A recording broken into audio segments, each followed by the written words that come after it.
Salut lume, eu sunt Sponge Banana și astăzi pur și simplu am început activitatea mea pe channel cu primul meu videoclip din seria mea de Minecraft Hexit. E bine, vă întrebați ce-i Hexit-ul? Mie mi se pare un nou mod, a apărut acum nu știu câte luni, dar oricum față de alte moduri este cam nou. Ei bine, asta e un mod care spawnează dungeon-uri, după cum vedeți, tot felul de village-uri și mai multe altele care nu sunt încă încărcate. Ăla e un dungeon, după cum vedeți. Da, și mulți mobi, multe minereuri și un sistem nou de mining. Deci, după cum vedeți, redstone-ul, diamantele, fierul și multe altele, celelalte chestii, se află la suprafață. Nu mai sunt înăuntru, jos de tot, ceea ce face gameplay-ul mult mai fain. Adică e singurul mod care face așa ceva, cred. Oricum sunt mai multe moduri combinate într-un, deși n-ai de unde să știi. Ok, hai să începem prin adunarea câtorva bucăți de lemn, că am nevoie. Cum puteți vedea că materials and you, aici dacă sunteți începători, abia la început aici vă zice doar că să citiți tot. După cum vedeți, astea cresc și dau fructe. Aici, astea sincer nu știu ce sunt. Tool Station, asta este un sistem mai avansat de a face, cum se zice, unelte, cum ar fi pickaxe din cactus. Nu știu ce face. Și foarte greu de făcut. Adică nu știu sistemul. Asta e faza. Eu am mai jucat puțin ăsta. Am explorat câteva dungeon-uri și mi se pare foarte fain. Și m-am gândit să fac o serie. Pentru că cred că e un mod unic. Nu știu dacă mă aud, dar să dau ăsta mai încet. Că sunetul de vaci pe vețe se aude pe fundal. Oricum. Perfect. Da, deci astea vă dau niște iteme aiurea. Ai ca landala, mai pe scurt. Hai să încep să fac pe aici. Să încep pe aici. Ups, nu asta. Așa. Fac un chest. Mai fac un pickaxe, că am nevoie neapărat. Așa.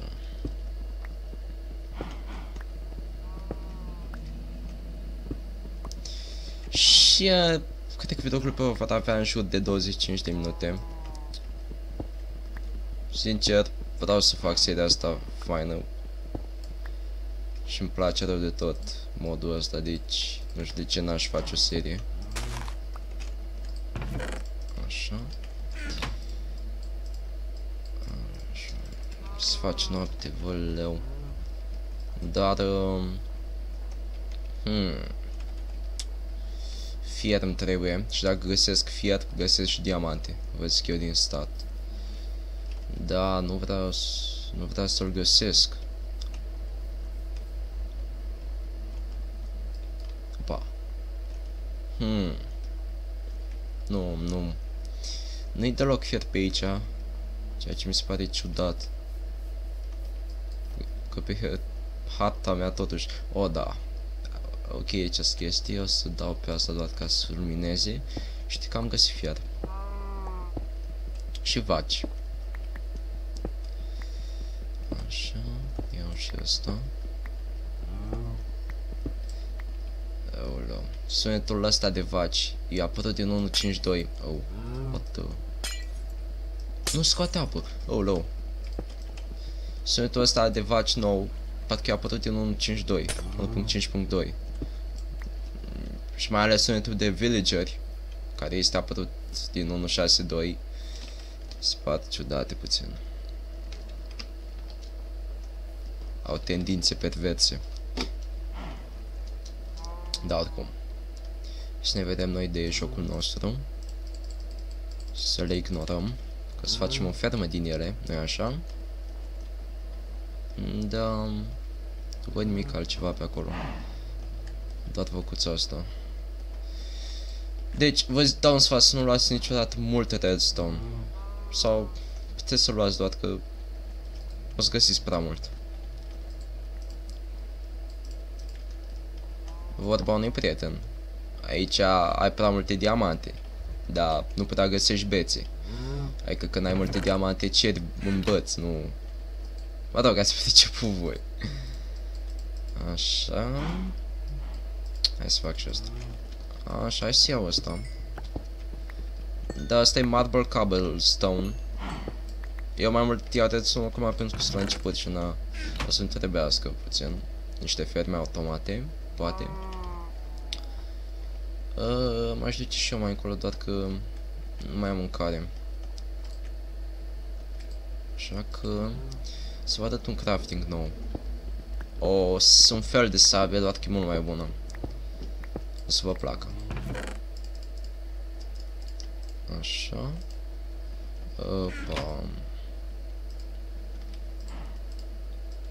Stați să fac un topor, să-mi fac niște toți, pun niște toți pe aici, să lumineze. Dar mai trebuie să iau din asta.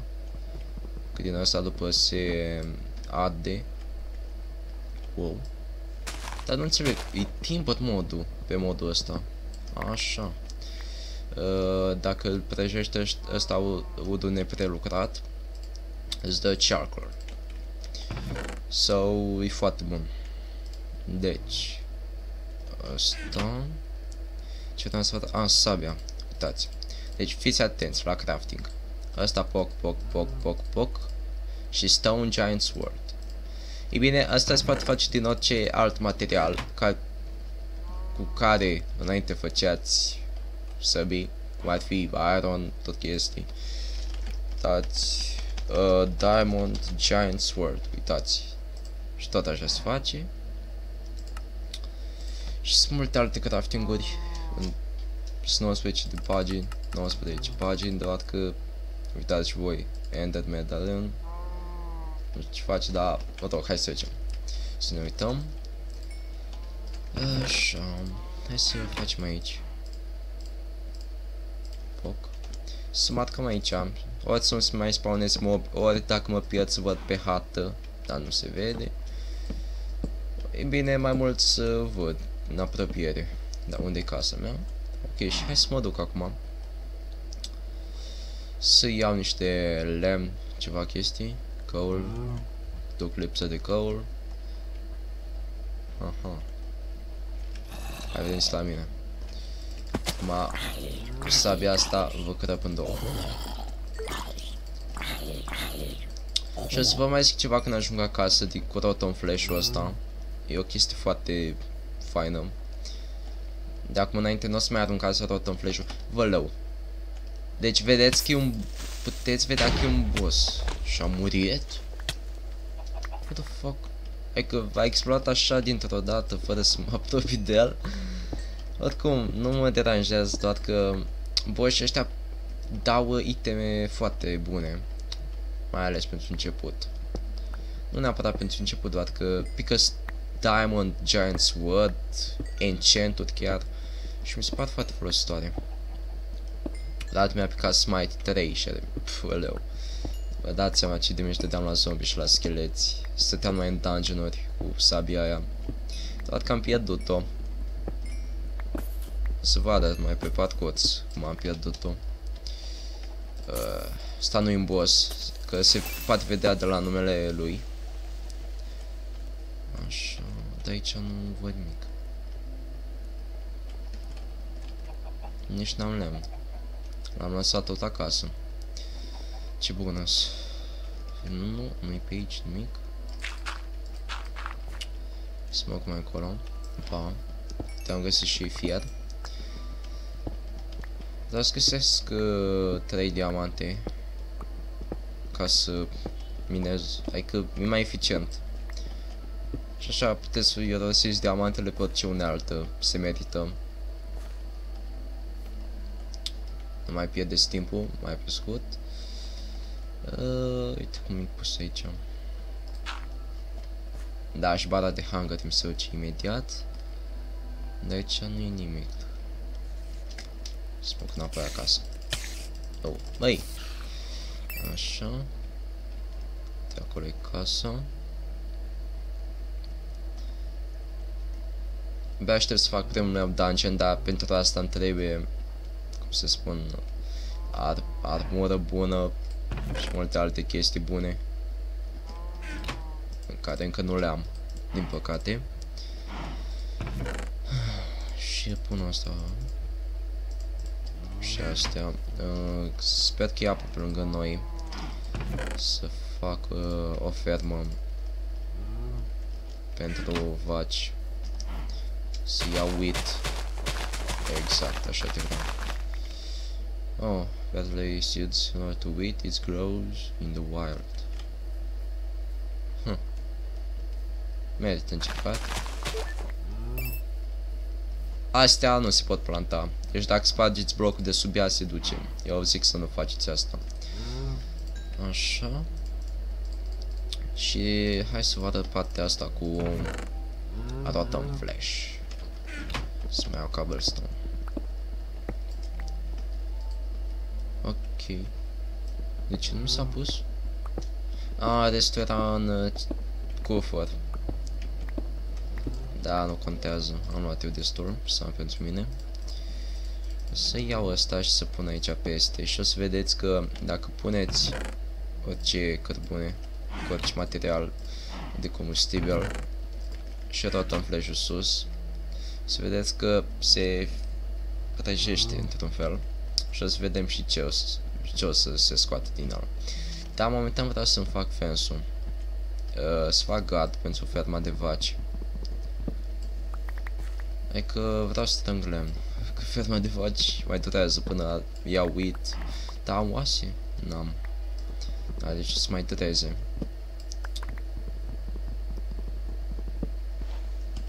Îmi place timpul modul ăsta pentru că e un mod de a economisi timpul. Practic, vedeți că toporul stă mai mult. Doar că cum să spun eu, nu e ca și cum ați sparge un bloc. El se calculează ca după numărul de lemne pe care l-au copacii. Dacă vedeți, durability 207 și dacă dau într-un trebuie să fie 206. Doar că e 202 pentru că erau 5 loguri. E fain sistemul. Deci dacă se punea ca un bloc, un copac, era cam nasol. Oricum, nu contează. Vacile s-au extins pe teritoriul meu. Și vedeți, după cum vedeți, că s-a pus letterul. Așa. Pun asta. Să fac un who. O sapă mai pe scurt. Așa. Să merg cu găleata să iau apă. Văd că în fața mea. Vedeți, race minimap-ul. Nu e race minimap, oricum e un fel de mapă. Race minimap-ul știu eu așa, dar schimbă asta nu știu cum se numește. Un crocodil, sper că aligator. Sper că nu mă atacă. Da, hai să-l atacăm noi. Atât.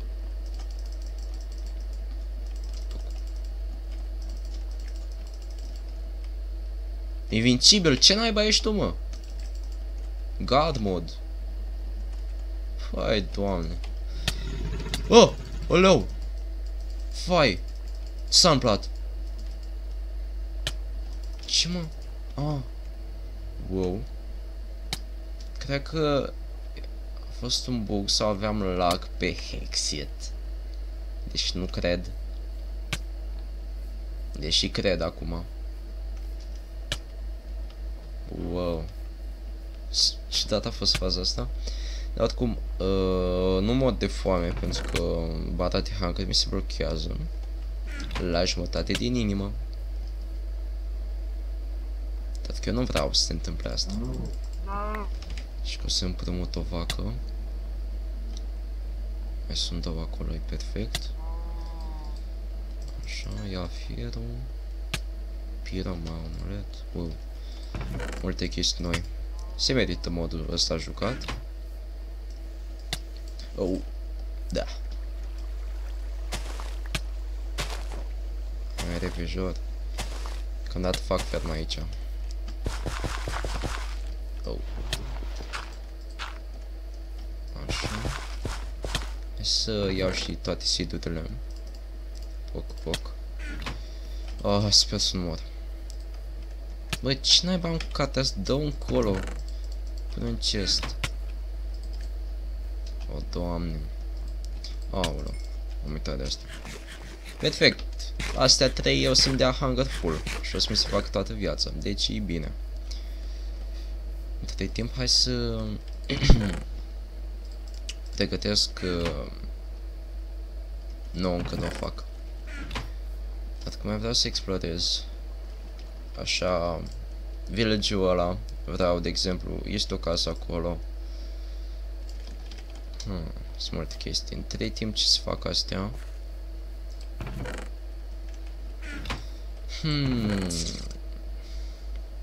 No, hai să mă duc. Încolo. Da, încolo. O să găsesc, sper că o să găsesc blacksmith-ul acolo. Fierăria mai pe scurt, română. Și câți chestii noi acolo. Asta îmi place. Deci chesturi pline de stuff. De loot, mai pe scurt. Și care acest loot e foarte folositor. Hai să le iau și pe astea. Totuși îmi dau și ele ceva mâncare. Poate fac rost de destule ouă ca să fac rost de o găină. Că dacă ai o găină în chicken farm, care o să-l fac eu, sper, o să ai mâncare destulă. Wow. Mă rog, alea lăs acolo, minereurile alea, fierul, redstone-ul, doar că vreau mai întâi să mă concentrez pe satul ăla. Bă, așa. Deci dacă vedeți case din astea, prostii din astea, treceți peste. Sunt niște, sunt pentru decor. Ca să știți. Bă. Unde e? Ah. Și mai dau și XP mult. O să aveți și o surpriză imensă în Enchant Plus. În Enchant, în bara de Enchanting, când o să aveți voi propriul Enchanting Table. Pentru că este un mod incorporat în el, în acest mod pack. Da, o să vedeți imediat. Hai să căutăm pe aici. Da, nu speram să găsesc asta. Astea le puteți lăsa din chestul ăsta. Și nu luați astea. Astea sunt prostiile alea despre care ziceam eu. Că vă faceți unelte deștepte. Într-un fel. Da, sper că nu te spera că ți iau și eu ceva pe aici. Nu? Ia-ți. Ups. Small capture station. Ia uite. N-ai înghețat, mă, în casă, mă. Oh. Am început să vorbesc cu villagerii.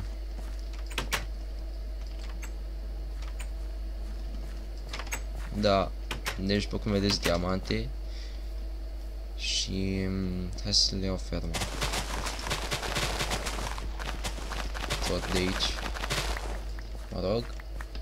Să le iau astea. Și poc.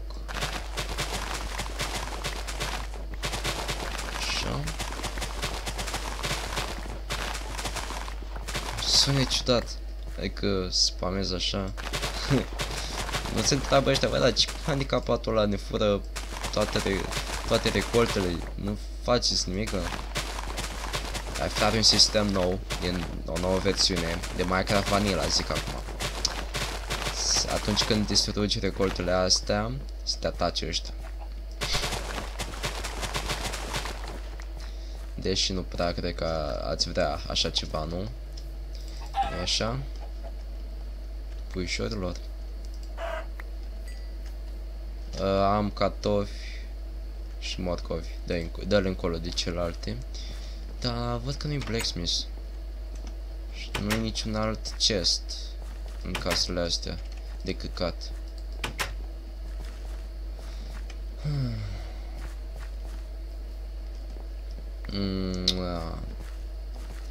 E cam fail. Village-ul ăsta, dat că nu-i fail pentru că are un cave aici. Așa. Să luăm diamantele. Așa. Da, sunt cam multe. Vă dați seama pe Fortune, dacă aveți pe Pickaxe Fortune, ce faceți pe modul ăsta, pe mapa asta, pe modpack-ul ăsta. Dominați cu diamante. Ce pot să spun? Încă acolo. Pa. Așa. O să avem nevoie de foarte mult gold. Și că se fac foarte multe chestii din el. Și chestii, nu chestii din alea simple, chestii importante. Și nu știu să vă dau un exemplu. Are smoke acolo? Văd ceva acolo, hai să mă duc. Așa, cam mâncare destulă, deci... Oh shit. Fai de cap, nu. Gravelul ăsta e un criminal. Ne omoară pe toți, odată și odată. Da, hai să iau, uite, mai este gold pe aici.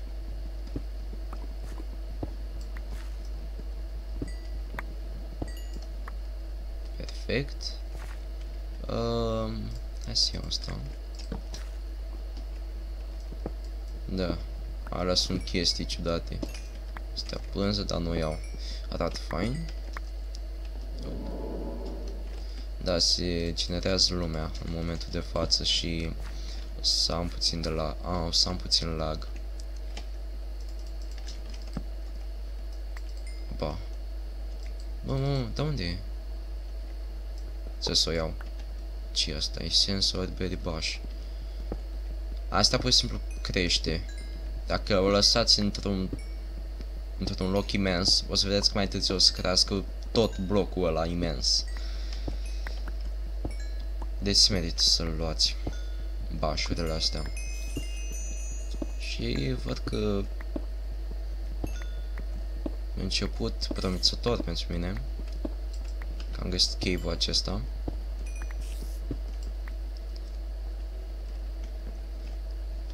Așa. Oh. N-am lemn. Da.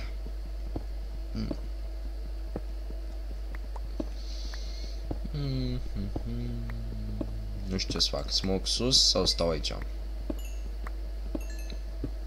Hai să mă duc sus.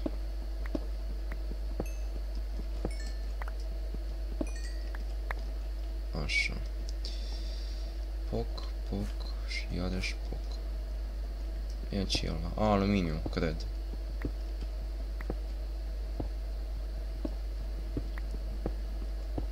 Să mai iau și cablul să nu să mă duc sus, iau lemnul de la villagerii ăia. Să mai iau și asta pentru XP mai mult. Vă readuc aminte, uitați câte redstone am și câte redstone o să am mai încolo. Așa. Opa. Lăsați așa, poate găsesc un mineshaft ceva. Nu? Cam trist. Dar în schimb, uite, uitați, am găsit mult fier. Cât fier am? 8? Wow. Ce mult! Adică, credeam că am mai mult. Dar oricum, se strângem. Uitați, lemnul acolo sus cum tânjește după mine. Mamă. Mă mir când am luat lemn. Să stup eu apa asta, e cam ciudată. Așa, gata. Opa. Frate, mai ești acolo. Gata, de unde mai vine acum? Nicăieri. Perfect. Văd că mai este și un cave acolo. Cred. Se vede ceva acolo oricum.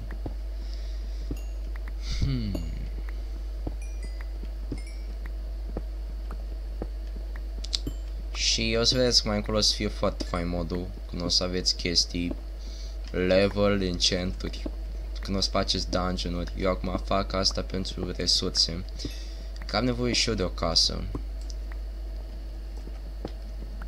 Da, și de resurse, deci eu aș prefera resursele. O, da, uitați, diamonduri, diamante.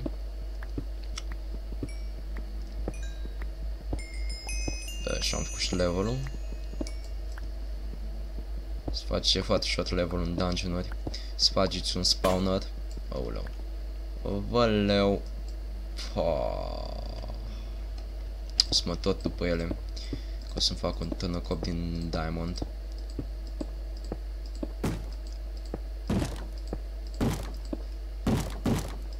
Se pare că zombii ăștia năvălesc pe perversi și ăștia. Deci, ca urmare, sunt ambele tipuri perversi. Așa. Mi-a dat și un morcov din câte am văzut. Parcă, hai să spargem asta. Cred că se pune ca copacă. Nu? Totuși, nasul că se sparge. Încet. Da, o să ignorăm enderman-ul ăla. Da, hai să mergem. Știu că pe undeva pe aici era un enchant. Un crafting table. Și l-am găsit. Să facem băți. Așa. O să mai fac și toate multe de data asta. Pentru că o stau ceva în mina aceea. Pentru că am ce găsi acolo. Așa. Și o să mă duc pe astea de cobblestone care le-am pus eu. Da, da, sunt acolo. Să mă risc? Hai să mă risc. Da. Practic acum colectez din astea. Căul o să fie foarte folositor, deci vă zic din start. Cam acesta e începutul din modul ăla, din Hexit, mai pe scurt. Colectați resurse, aur, chestii.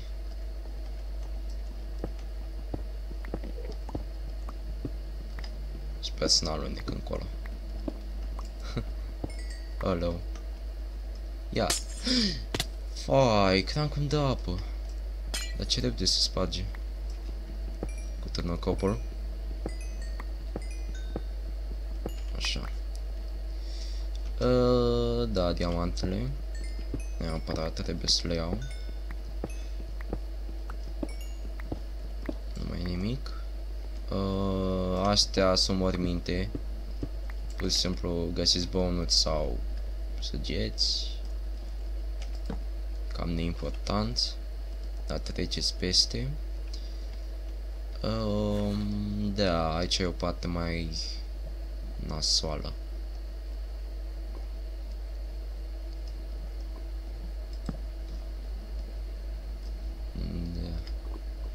Da, hai să mă ocup pe aici. O să am nevoie de apă asta, deci o să o las. Și cum minereul ăla?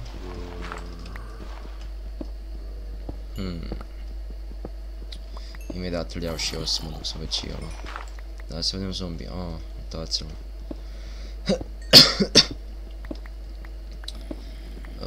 Așa. Să vedem aici.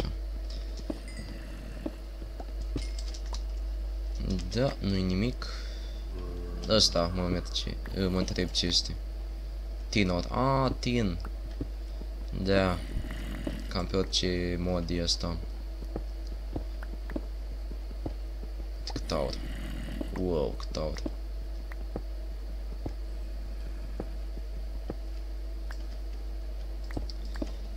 Așa. Ia să încercăm ceva. Hei, zombie! Stați.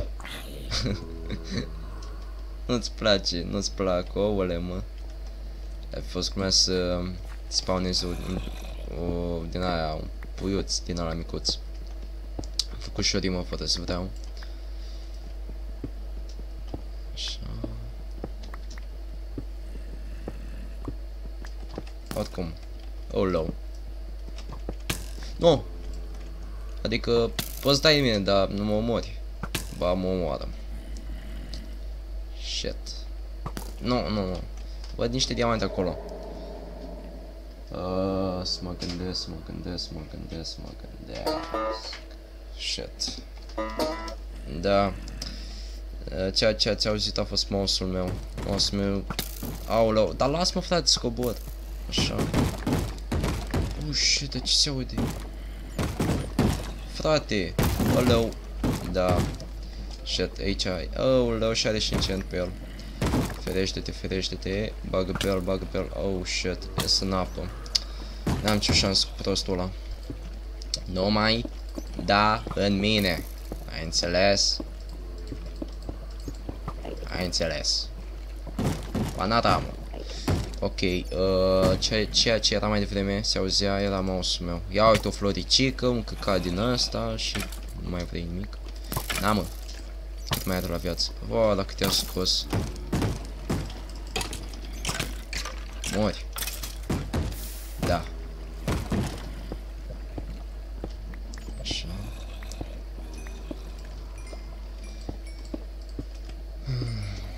Să vedem, nu mai este nimic aici.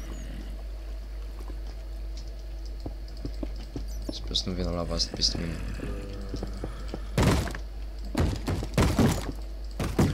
Oh. Da, o să dau sunetul mai încet. Aoleu, ok, se mai aude.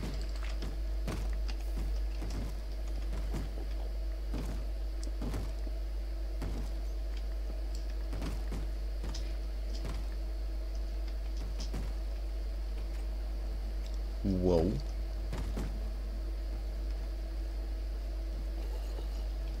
Am auzit cumva niște uși de sus sau de aici.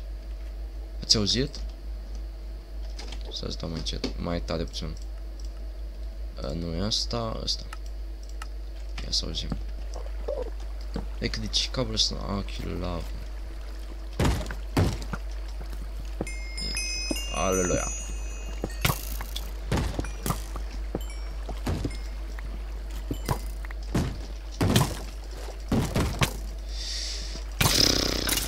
Așa. Sandstone, ce caut sandstone aici?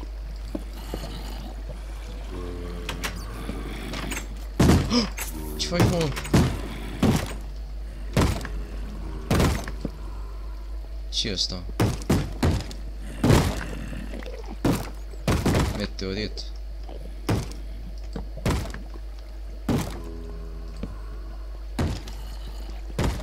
Stați așa, da, știu că ați văzut capul ăla. Doar că, să vă zic mai pe scurt, capitele astea le găsiți mai oriunde. Așa că o să le iau odată, să pun pe mine. Poc. Se potrivește cu skin-ul meu. Oh. Oh.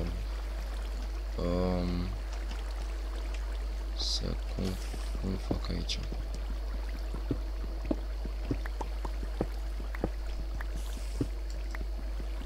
Da, și din câte văd, am înregistrat jumătate de oră. Cam destul, pentru că doar și eu am un computer acolo și trebuie să suporte randatul a 30 de minute. Oi, dungeon-ul ăsta! De ce n-am dat seama? No. Haideți să închei cu descrierea acesturilor de dinăuntru. Nu vă mai spawnați. Oh my god.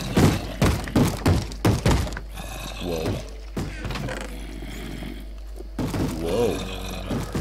Deci, hai că am terminat. Nu știu cum o să le iau astea. Dar hai să vedem ce să fac cu astea. Shiny Blade. Bulbul, pardon. Stați așa. Parcă apăsai rău. Sau rău. Sau le mâncai. Nu. Haideți că mai vorbim. Deci, dacă v-a plăcut acest episod, nu uitați să dați pumnișorul ăla care arată în sus, adică like. să dați un comentariu dacă aveți ceva de spus. Aoleu, o spotăm. Și să împărțiți cu prietenii voștri acest channel, dacă vedeți să... stați așa, cum se numește? Eu mă concentrez aici.